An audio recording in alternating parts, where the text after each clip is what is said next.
لا تعتذروا، نہ تم عذر پیش کرو، عذر نہ پیش کرو، معذرتیں مت کرو۔ عذر کہتے ہیں ایسی بات تلاش کرنے کو جو انسان کے گناہوں کو مٹا دے، یعنی ایسی بات کرنا کہ جس سے اس کی غلطی یا خامی یا گناہ مٹ جائے، یعنی بہانہ کرنا کہ جس سے جو غلطی کی ہے اس کا اثر کم ہو جائے۔ لا تعتذروا، مت عذر کرو، قد کفرتم، تحقیق کفر کیا تم نے، بعد ایمانکم، اپنے ایمان لانے کے بعد۔ تو گویا دینی شاعر کا مذاق اڑانا ایمان لانے کے بعد کفر کا ارتکاب کرنا ہے۔ ان نعفو، اگر ہم معاف کر دیں، عن طائفۃ، ایک گروہ کو، نعفو عفو کہتے ہیں درگزر کرنے کو، اگر ہم درگزر کر دیں ایک گروہ سے، منکم تم میں سے، نعذب طائفۃ، ہم عذاب دیں گے ایک گروہ کو، یعنی اگر ہم تم میں سے ایک گروہ کو معاف بھی کر دیں تو ایک کو تو ہم ضرور پکڑیں گے۔ اب معاف کن کو کیا جانا تھا اور پکڑا کن کا جانا تھا؟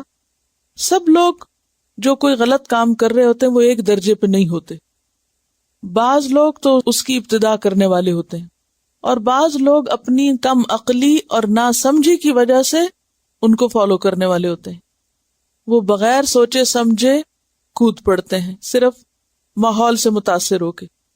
مثلاً آپ ذرا تصور میں لائیں کہ کسی پارٹی پہ ہیں آپ، کوئی ایک گروہ یہاں بیٹھ کے باتیں کر رہا ہے، کوئی وہاں بیٹھ کے باتیں کر رہا ہے، اتنے میں آپ کو آواز آتی ہے کہ کچھ لوگ ہنسی مذاق کر رہے ہیں زور زور سے، تو وہ آپ کی توجہ اپنی طرف کھینچ لیتے۔ آپ کیا کرتے؟ اپنی جگہ سے اٹھ کے جا کے دیکھتے ہیں اچھا یہاں کیا ہو رہا ہے۔ اچھا وہ ہنس رہے ہیں، مثلاً دین کی کسی بات کا مذاق اڑاتے ہیں، آپ کو بھی مزہ آتا ہے، آپ بھی بیٹھ جاتے ہیں یا آپ بھی شریک ہو جاتے ہیں۔ بعض اوقات ان انٹینشنلی، صرف وقتی اور ظاہری چیز سے انفلوئنس ہو کے، حالانکہ حکم کیا ہے کہ جس مجلس میں پیچھے پڑ چکے ہیں آپ، اللہ رسول کا مذاق اڑایا جا رہا ہو، دین کی بات کا مذاق اڑایا جا رہا ہو، تو تم وہاں سے بیٹھے بھی ہو تو اٹھ جاؤ۔ اگر شیطان بھلوا دے تو جو ہی یاد آئے تو اٹھ جاؤ، بیٹھ بھی نہیں سکتے وہاں، کیا ہاں یہ کہ انسان وہاں جا پہنچے۔ لیکن عام طور پر جب انسان کے اوپر شیطان حاوی ہوتا ہے تو وہ بھول جاتا ہے کہ کیا صحیح اور کیا غلط ہے، انسان بے سوچے سمجھے کود پڑتا ہے مختلف چیزوں میں۔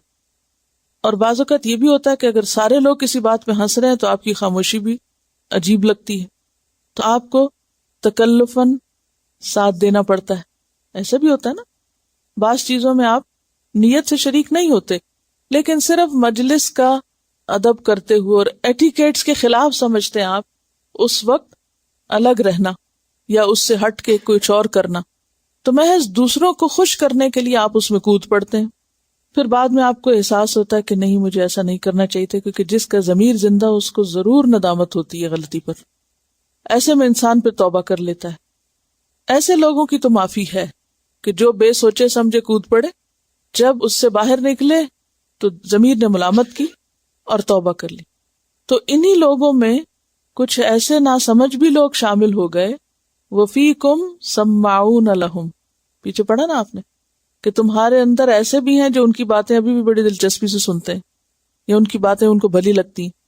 تو پھر بات کیا ہوئی کہ ایسے لوگوں کو جو ناسمجھی سے جرم میں شریک ہو جائیں ان کو تو ہم اگر توبہ کریں تو معاف کر دیں گے، لیکن وہ لوگ جو جان بوجھ کے ایسا سب کر رہے ہیں ان کو تو ہم ضرور پکڑیں گے، اور انہیں اپنے کیے پہ کوئی شرمندگی بھی نہیں۔ بِأَنَّهُمْ، کیونکہ وہ کانو ہیں مجرمین، مجرم، وہ اصل مجرم ہے، اور یہ مجرم جھوٹ بول کے بہانے کرتے ہیں۔ ان سے کہا جا رہا ہے لا تعتذروا، بہانے مت کرو، تمہارے بہانے قابل قبول نہیں۔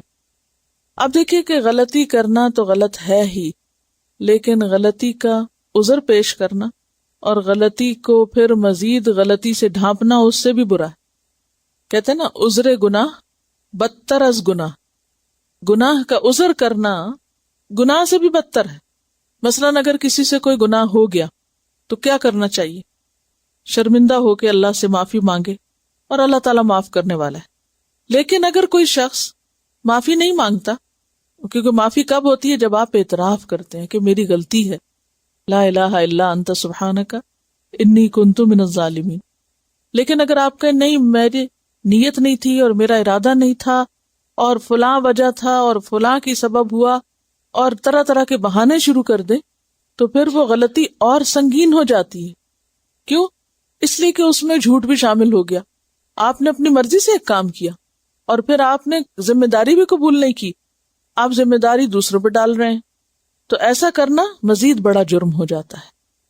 تو انسان سے جب کبھی غلطی ہو، خواہ بھول کر ہو، خواہ ماحول کے اثر سے ہو، خواہ کسی بھی طرح ہو، تو وہ اس کے اسباب اور اس کی وجوہات تلاش کرنے کی بجائے اس بات کو قبول کر لے کہ I was wrong، میں غلط تھا، اور جو یہ اعتراف کر لے اس کی پھر معافی ہو جاتی ہے.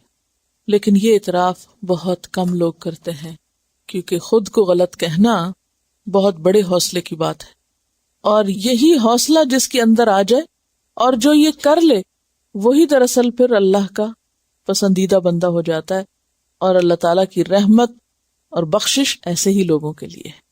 یعنی بخشش اس کے بغیر نہیں ہوتی کہ کوئی شخص اپنی غلطی نہ مانے یا اپنے آپ کو غلطی نہ کہے.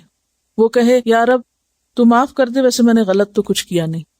چاہے وہ زبان سے کہے یا وہ دل میں سمجھے، تو وہ کس قسم کی معافی مانگ رہا ہے؟